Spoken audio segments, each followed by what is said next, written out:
वैसे कल का जो प्रश्न था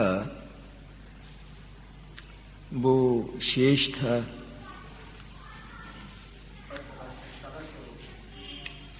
हाँ, तो उसको करना है या आगे के प्रश्न करना है? क्या करना है?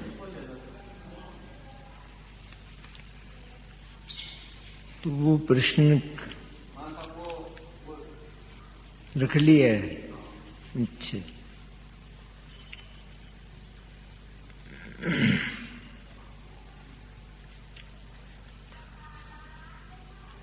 कल का जो प्रश्न था वो आत्मा के स्वपर प्रकाशक स्वभाव के संबंध में था। आत्मा अपने स्वपर प्रकाशक स्वभाव के द्वारा स्व को भी जाने और पर को भी जाने, ऐसा उसका अर्थ होता है। लेकिन हमने कल इसके एक पहलू अर्थात आत्मा पर को जानता है, क्योंकि अनादिकाल से जीव को यही निश्चय है। जितने भी अधिकांश प्राणी हैं, अज्ञानी प्राणी कहना चाहिए, उनको यही निश्चय है कि आत्मा पर को जानता है। तो उस संबंध की चर्चा हमने की थी और आपने यदि ध्यान से सुना हो तो आपको भी यह निश्चय हो गया होगा कि आत्मा पर को जानता है। यह बात भले ही अगणित जीव बोले, अगणित लोग कहें, कितने ही लोग कहें, लेकिन यह आगम और सिद्धांत की कसौटी पर खरी नहीं उतरती है, क्योंकि उसका एक सबसे बड़ा हेतु यह है, आत्मा अपने ज्ञान में पर पदार्थों को जानता है। ऐसा अगर हम माने तो हमें पर पदार्थों का प्रवेश ज्ञान में मानना पड़ेगा, क्योंकि वे ज्ञान में दिखाई दे रहे हैं।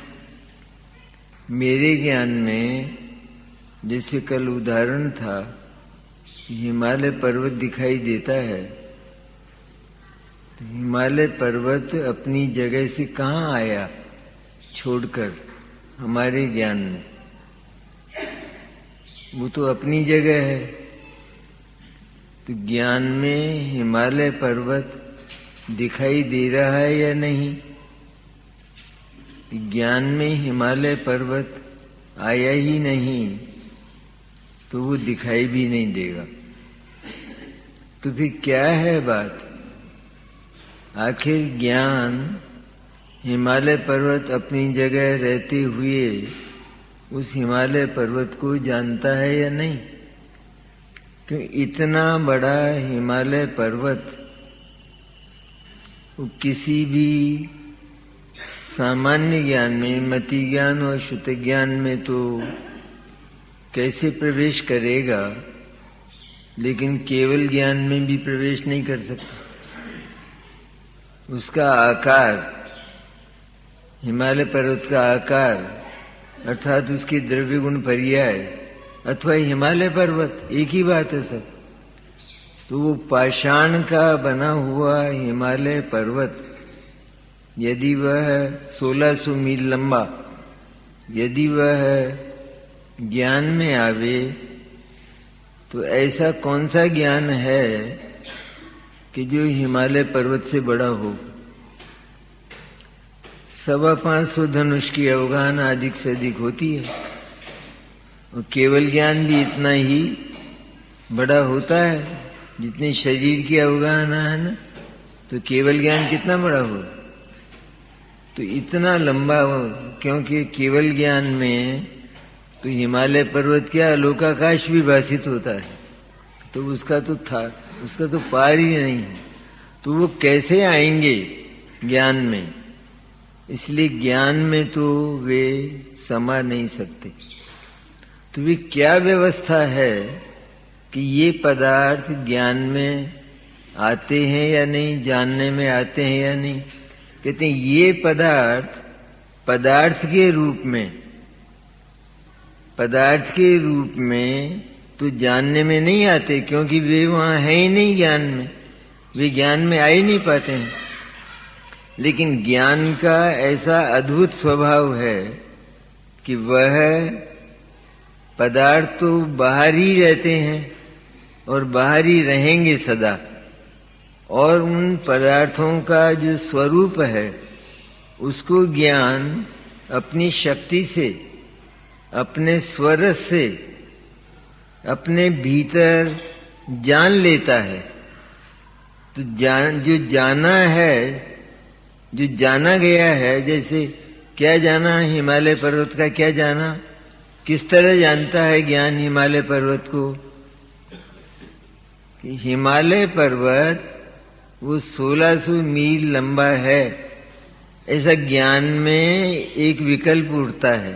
वो ज्ञान ही है, वो विकल्प क्या है, ये उठा ना कि ज्ञान 1600 मील, हिमालय पर्वत 1600 मील लंबा है, ये जो विकल्प ज्ञान में उठा, तो हिमालय पर्वत तो अपनी जगह रहा, लेकिन हिमालय पर्वत के संबंध में, उसके संपूर्ण स्वरूप के संबंध में ये जो विकल्प ज्ञान में उठा, तो ये विकल्प ज्ञान ही है, हिमालय पर्वत नहीं।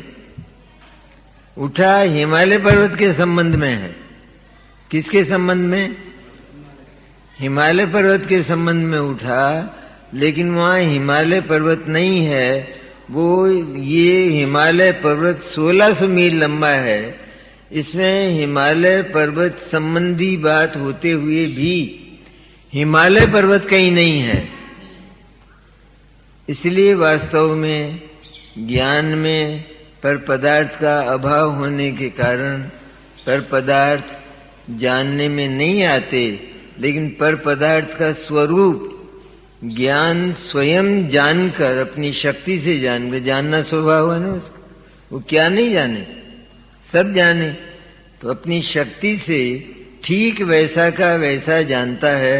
और वह जो जाना गया है, वो जाना गया है, वो पदार्थ नहीं है, पर वो ज्ञान है। हिमालय पर्वत 1600 मील लंबा है, ये जो वचन है या ये जो विकल्प है, ये विकल्प हिमालय पर्वत है या ज्ञान है? क्या है ये दोनों में से? क्योंकि ज्ञान में हिमालय पर्वत तो है नहीं, लेकिन ये जो इस प्रकार का जो विकल्प पैदा हुआ है, तो वो विकल्प ज्ञान का ही बना हुआ है, क्योंकि ये ज्ञान के भीतर हो रहा है, और ज्ञान के भीतर वो ज्ञान ही ज्ञान है। इसलिए ये सिर्फ ज्ञान की पर्याय है, और ज्ञान की पर्याय में उसका पूरा स्वरूप जानने में आ गया।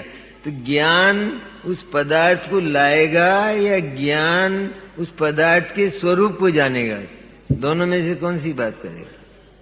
पदार्थ तो लाया नहीं जा सकता है, पदार्थ आता भी नहीं है, और ज्ञान उस पदार्थ के पास जाता भी नहीं है।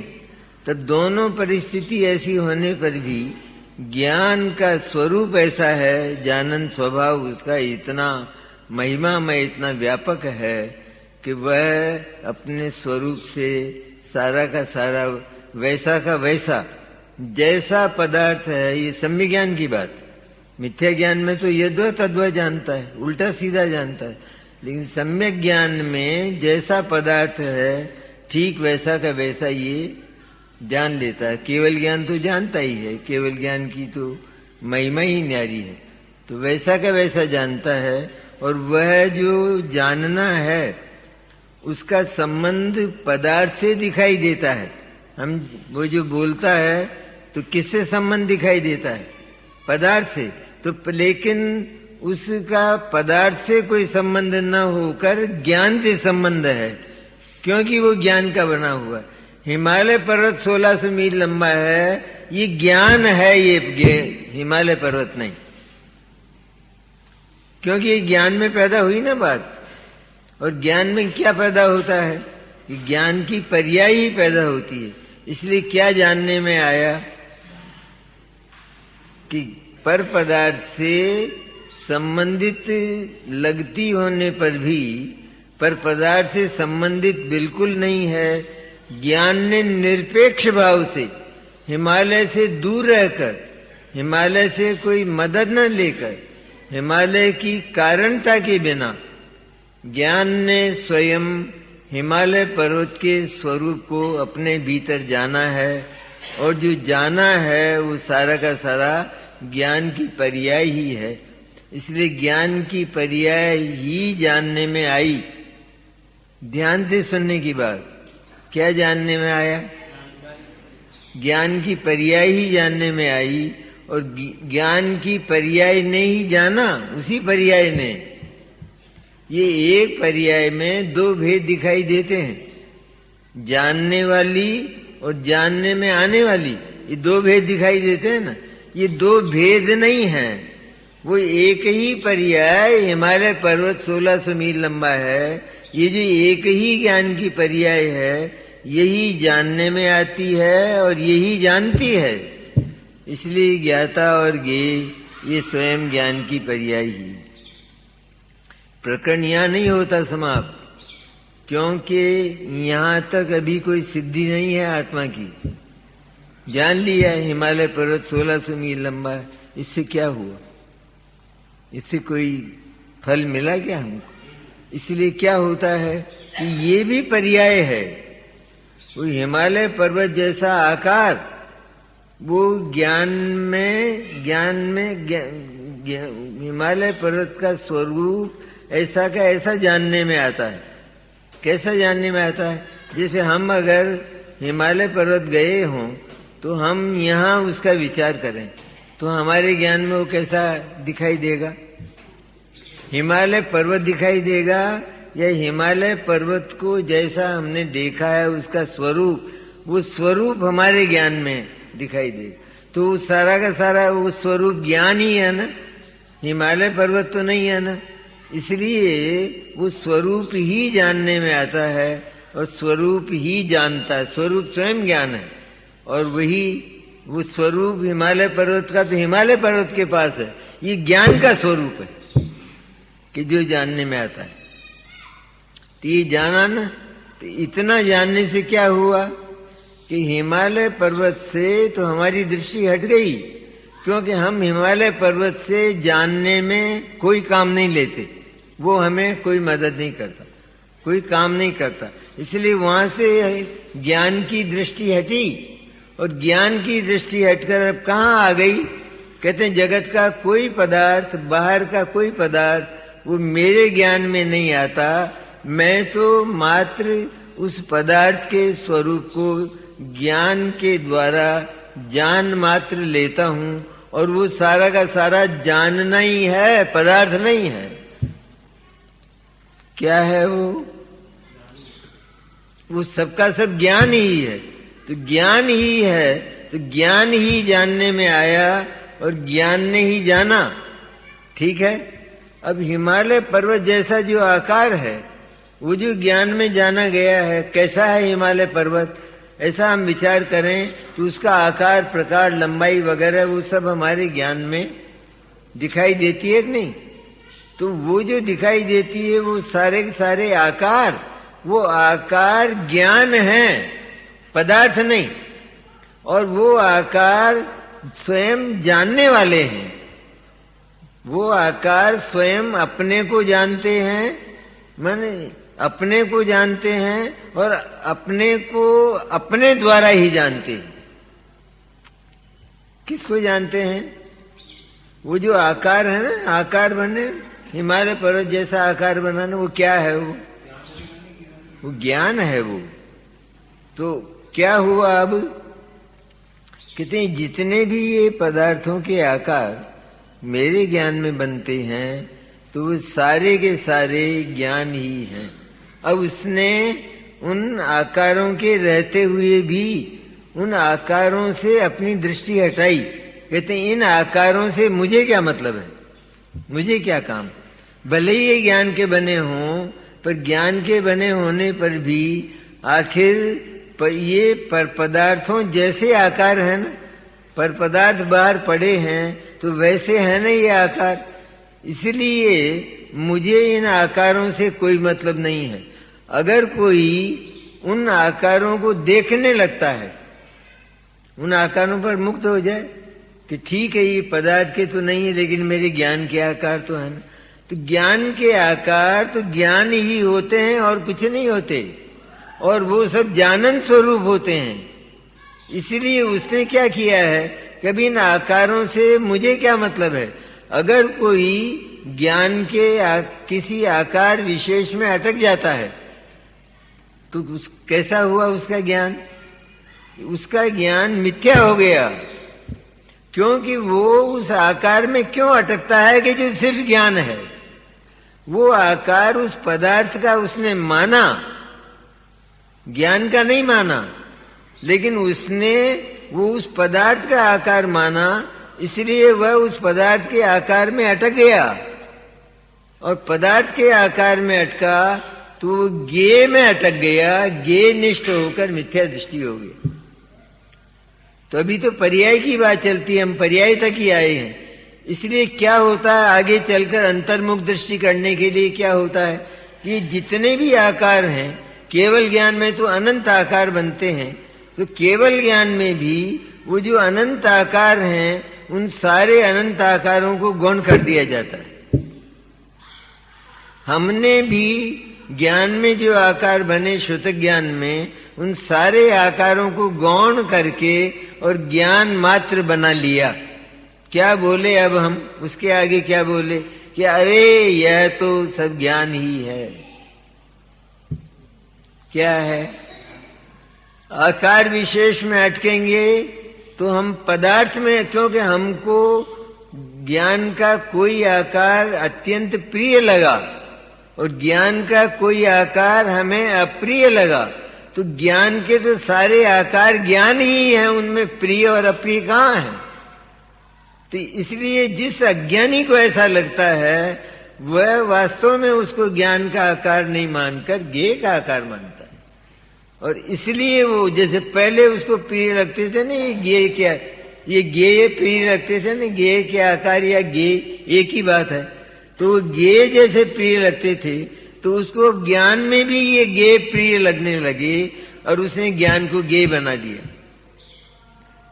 तो क्या करता है जो ज्ञानी है, जिसे अंतर्मुख शुद्धात्मा की दृष्टि करना है और शुद्धात्मा का अनुभव करना है, तो वह उन आकारों को सबको गौण करता हुआ अर्थात सामान्य बनाता हुआ, सामान्य बनाता हुआ मैंने सबको ज्ञान रूप करता हुआ, सबको ज्ञान रूप करता हुआ, ये तो सबके सब ज्ञान ही हैं, इसलिए इन आकारों से मुझे कोई प्रयोजन नहीं। आकार रहेंगे प्रति समय, आकार मिटने वाला नहीं है, क्योंकि ज्ञान का कोई न कोई तो विषय बनना ही है, इसलिए कोई न कोई आकार तो ज्ञान का होना ही है। तो ज्ञान का आकार होने पर भी उस ज्ञान के आकार को गौण करके और उसको ज्ञान मात्र बनाता हुआ, अर्थात ये तो सबका सब ज्ञान ही है ऐसा जानकर ज्ञान सामान्य की रचना करता हुआ, अब क्या किया उसने, उन आकारों से भी अपनी दृष्टि हटाई। अब आकारों की बात करना बंद कर दिया, क्योंकि आकारों की बात करता है तो ये ज्ञेय निष्ठ होता है, अज्ञानी होता है, और ये पर्याय है ये भी, इसलिए पर्याय में अटकता है। तो यहां से उसने अपनी दृष्टि हटाकर यह तो सारा का सारा ज्ञान ही है, इस तरह जानकर सबका सब ज्ञान ही है, अर्थात ये तो सारा का सारा आत्मा ही है। क्यों ज्ञान क्या होता है, इसका लक्ष्य क्या था प्रारंभ में? जिस समय ये विषय पर ये मीमांसा करने लगा, चिंतन करने लगा, तो इसका क्या था लक्ष्य? क्या था इसका? इसका लक्ष्य ये था कि मुझे शुद्धात्मा तक पहुंचना है। वो जान लिया था इसने, शुद्धात्मा का स्वरूप जान लिया था, लेकिन शुद्धात्मा तक इस स्वपर प्रकाशक स्वभाव के अवलंबन से कैसे पहुंचा जाता है, अंतर्दृष्टि कैसे होती है और बहिर्दृष्टि अर्थात मिथ्या दर्शन समाप्त कैसे होता है। मैं पर पदार्थों को जानता हूं, ऐसा अगर ज्ञान का स्वभाव मान लिया जाए तो ये सदा ही पर पदार्थों की ओर देखता रहेगा, क्योंकि इसने अपना स्वभाव जाना। वो पर पदार्थों को जानना, पर पदार्थों को जानना अर्थात पर पदार्थों को अपने ज्ञान में देखना, अपने ज्ञान में पर पदार्थों को देखना अर्थात ज्ञान को जड़ देखना। तो ये तो बात मिट गई। अब तो ये अंतर्दृष्टि के लिए ये मीमांसा कर रहा है कि अरे ये तो सब ज्ञान ही ज्ञान है सारा। जितने भी ये शक्कर के गिलास दिखाई देते हैं, ये सारे के सारे क्या है? गिलास है या नहीं? इनमें से कोई आकार गिलास जैसा नहीं है ना? गिलास जैसा आकार होने पर भी वो गिलास है या नहीं है? क्या है? हम किस पर वजन देते हैं? गिलास है, इस पर वजन देते हैं। गिलास है ऐसा अगर मान लेंगे तो उसके साथ गिलास जैसा व्यवहार करेंगे तो क्या होगा? टूट जाएगा, अज्ञान हो जाएगा। इसलिए गिलास है लेकिन सारा का सारा शक्कर ही है। इस तरह ज्ञान के ये जितने आकार हैं केवल ज्ञान में बने हुए, ये सारे के सारे ज्ञान ही हैं। ऐसा जानकर उन ज्ञेय के सारे आकारों को, ये मति ज्ञान शुद्ध ज्ञान में भी और केवल ज्ञान में भी सारे आकारों को गौण करके, आकार रहेंगे, आकारों के समय ही उन आकारों की ओर न देखकर, उन आकारों की ओर न देखकर और अपने आप को ज्ञान सामान्य जानकर, अर्थात ये तो सब मैं ज्ञान ही हूं, तो मैं तो ज्ञान ही हूं ऐसा जानता हुआ उसका जो उपयोग है शुद्ध ज्ञान, वो शुद्ध ज्ञान इन सबको पार करता हुआ, ज्ञान में से पर पदार्थों को पार करता हुआ, ज्ञान में पर पदार्थों जैसे जो आकार बने उनको पार करता हुआ, और ये जो ज्ञान सामान्य अर्थात ज्ञान की जो सामान्य पर्याय रही उसको भी पार करता हुआ, अर्थात ये तो सब ज्ञान की ही पर्याय है। इस तरह ज्ञान की पर्याय को भी पार करता हुआ वह, चूंकि उसे शुद्धात्मा चाहिए था, पर्याय में उसे नहीं अटकना है, पर्याय में तो पहले ही अटका था ना, इसलिए वो ज्ञान सामान्य की जो पर्याय है अर्थात ये तो सारा का सारा ज्ञान ही है, तो इस तरह उस ज्ञान पर्याय में भी न अटक कर यह शुद्धात्मा पर पहुंचकर शुद्धात्मा का अनुभव करने लगता है। ये इसका फल है। नियम से ऐसा जानने पर अंतर्दृष्टि होती है और नियम से ज्ञान को पर प्रकाशक जानने पर बहिर्दृष्टि होती है और उसका मिथ्या दर्शन समाप्त नहीं होता। साफ है बात, बहुत एकदम क्लियर है बात, इसमें शंका करने की आवश्यकता नहीं है। अब कई लोग एक ऐसी शंका करते हैं कि जो इस बात को नहीं मानते और ज्ञान को जो स्व प्रकाशक तो मानते ही हैं लेकिन पर प्रकाशक मानते, अर्थात पर पदार्थ का ज्ञान में प्रवेश मानते हैं। यद्यपि इनकार करते हैं कि हम भी नहीं मानते पर पदार्थ का ज्ञान में प्रवेश, लेकिन उनकी मान्यता से ज्ञान में पर पदार्थ का प्रवेश हो जाता है, क्योंकि अभिप्राय ठीक नहीं है ना, आशय ठीक नहीं है, इसलिए वो क्या कहते हैं कि हम ये भी नहीं मानते कि ज्ञान में कोई न कोई पर पदार्थ आता है। ऐसा कहने वाले सामान्य लोग और विद्वान भी ऐसा, और ज्ञान पर पदार्थ के पास जाता है ये भी हम नहीं मानते। हम तो ये मानते हैं कि ज्ञान अपने भीतर रहता हुआ और भीतर रहकर ही पर पदार्थ को जान लेता है। तो इसमें क्या दिक्कत है, इसमें क्या आपत्ति है? कहते ज्ञान में पर पदार्थ भी नहीं आता और ज्ञान पर पदार्थ के पास भी नहीं जाता। यद्यपि प्रवचन सार में ये दोनों बातें आई हैं कि ज्ञान सर्वगत है, सर्वगत मन सारे पदार्थों में फैला हुआ है, और सारे पदार्थ ज्ञानगत हैं, अर्थात सारे पदार्थ ज्ञान में आते हैं। ऐसा कहकर आचार्य ने अंत में उसका निचोड़ निकाला कि लेकिन ये सारा का सारा व्यवहार है, निश्चय से न तो ज्ञान सर्वगत है और न सारे पदार्थ आत्मगत, वास्तविक नहीं है। ऐसा आने पर भी यही बात जो लोग ज्ञान को पर प्रकाशक मानते हैं, अर्थात ज्ञान पर को जानता है, ये बात मानते हैं, उनका कहना ऐसा है कि ज्ञान में पर पदार्थ नहीं आते और ज्ञान पर पदार्थ के पास नहीं जाता, लेकिन ज्ञान अपने में ही रहकर पर पदार्थों को जान लेता है। तो क्या आपत्ति है आपको? ऐसा पूछते, क्या आपत्ति है? मैंने ज्ञान ने अपने भीतर रहकर सब पदार्थों को जान लिया और बुलाया भी नहीं और आवागमन भी नहीं हुआ, तो क्या आपत्ति है? तब उस पर प्रश्न होता है कि ज्ञान ने अपने भीतर रहकर पर पदार्थ को जो जाना है, तो पर पदार्थ तो ज्ञान से दूर है ना, दूर है ना। जैसे यहां से ये स्तंभ है, ये थंबा है, ये दूर है ना ज्ञान से। तो ज्ञान ने अपने में रहकर पर पदार्थ को जाना, उस स्तंभ को जाना, उस थंबे को जाना। तो ज्ञान ने थंबे को उस थंबे के पास जाकर जाना या अपने भीतर रहकर जाना? भीतर रहकर जाना। थंबे के पास नहीं गया ना, नहीं गया थंबे के पास। और ये जो जानना हुआ तो थंबे के पास नहीं गया और थंबे को भी अपने ज्ञान में नहीं बुलाया। ये दोनों बातें तो पहले तय हो चुकी। तो उस थंबे के पास नहीं जाकर जाना, तो कहां जाना उसने थंबे को? किस जगह जाना? ज्ञान में ही जाना।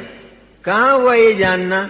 वो स्तंभ है, यहां से 10 मीटर दूर वो थंबा खड़ा हुआ है, ऐसा ज्ञान में एक विकल्प उठा। तो ये सारा का सारा वास्तव में ज्ञान में ही हुआ या उस थंबे में भी कोई बात हुई? ज्ञान में सारा का सारा हुआ। तो कहां जाना गया? कि थंबे के पास जाकर नहीं जाना गया, बल्कि ज्ञान में ही जाना गया। तो जब ज्ञान में जाना गया तो हम यही तो कह रहे थे बात, और क्या कह रहे थे? हम क्या कहते थे कि स्तंभ ज्ञान में नहीं आता, ज्ञान स्तंभ के पास नहीं जाता, लेकिन ज्ञान ज्ञान में रहकर स्तंभ के थंबे के स्वभाव को जान लेता है, उसके स्वरूप को जान लेता है। तो उसने कहां जाना? कहते हैं ज्ञान ने ज्ञान के भीतर ही ये सारा का सारा जाना है और वहां पर अन्य किसी पदार्थ का कोई अस्तित्व नहीं है। तो वही बात हुई ना, वही हुई ना। कहां हुआ पर प्रकाशक ज्ञान? ज्ञान यदि पर प्रकाशक है तो फिर पर प्रकाशक ज्ञान में तो वो पर पदार्थ ज्ञान में दिखाई देता है इसको, तभी तो ये मिथ्या दृष्टि अज्ञानी होता है। इसको डर क्यों लगता है, भय क्यों लगता है, चिंता क्यों होती है? ज्ञान स्वरूप होते हुए भी और ज्ञान सब पदार्थों से खाली होते हुए भी इस अज्ञानी को चिंता किस बात की होती? क्या चिंता है? क्या चिंता है कि मेरे भीतर कोई आ जाएगा, मेरे भीतर आकर मुझे कोई सताएगा, मुझे कष्ट देगा, मुझे कोई मार देगा, मुझे कोई व्याधिग्रस्त कर देगा, पीड़ा देगा, इस तरह का। अथवा मुझे कोई सुख देगा, आराम देगा, आनंद देगा, ये ऐसा ही मानता है कि नहीं मानता? तो जो ये मानता है कि कोई मुझे आकर सताएगा, तो ये बात उसे तब पैदा हुई जब वो ये मानता है कि ज्ञान में कोई प्रवेश कर जाता है जिसको सताता है। अगर ज्ञान में किसी का प्रवेश होता ही नहीं है तो ये बात खड़ी ही नहीं होती। चिंता कहां खड़ी होती है कि भाई तेरा कुछ होना ही नहीं है, तुझे तो कुंद कुंद ऋषि का वरदान है, तो तू डरता क्यों है? डरने का तो एक क्षण भी नहीं है पूरे जीवन में। ये जो व्याधि है, ये व्याधि तेरे भीतर कहां प्रवेश करती है? तो फिर तू चिल्लाता क्यों है? तू डरता क्यों है कि मैं मर जाऊंगा? तो मरता कौन है? ज्ञान मरता है, आत्मा मरता है, कौन मरता है? तो जब तेरी मौत ही नहीं है, तेरे ज्ञान की मौत ही नहीं है, तेरे ज्ञान के भीतर और तेरे आत्मा के भीतर कोई आता ही नहीं है, तो तुझे भय, चिंता, डर की कहीं भी कोई गुंजाइश नहीं है। इसलिए अज्ञानी ये मानता था, इसलिए उसे भय होता था। और अब जब हमने ये मान लिया कि न ज्ञान में कोई आता है, न ज्ञान किसी के पास जाता है, लेकिन ज्ञान तो अपने भीतर रहकर जब जगत के स्वरूप को अपने भीतर ज्ञान रूप जान लेता है। ज्ञान रूप, जगत के स्वरूप रूप नहीं, जगत रूप नहीं, लेकिन ज्ञान रूप जान लेता है। ज्ञान से ज्ञान रूप जान लेता है, इस तरह जान लेता है। और इस तरह जान लेने से पर प्रकाशकता का परिहार होता है। कहां रही पर प्रकाशकता? कहां रहा पर पदार्थ का आना ज्ञान के भीतर? इस तरह पर प्रकाशक वास्तव में ज्ञान नहीं है।